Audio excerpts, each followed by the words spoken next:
Arodor. Padoon Padoon sa sa Ginoo. Ginoo. Sinisay, gusto mo yung priorities karon. Paglahutay. Paglahutay. Paglahutay sa pag-alagad. No?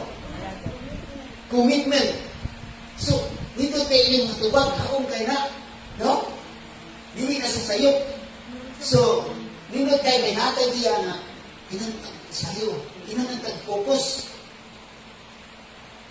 So, ang pinakakuha din ani sa atong politics na the highest priorities of all na gihangit sa atong pastor mo ang number one, discipleship.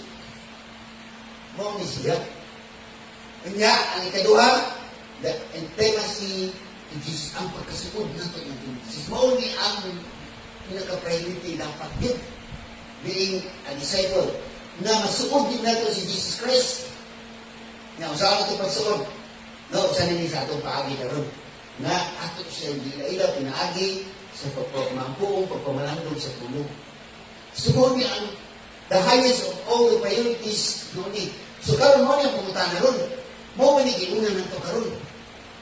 Ang pagka-discipleship o ang ma-establish na to ang intimate relationship to Jesus Christ. Nag-aagat sinto sa Holy Family. So mo ni siya. So,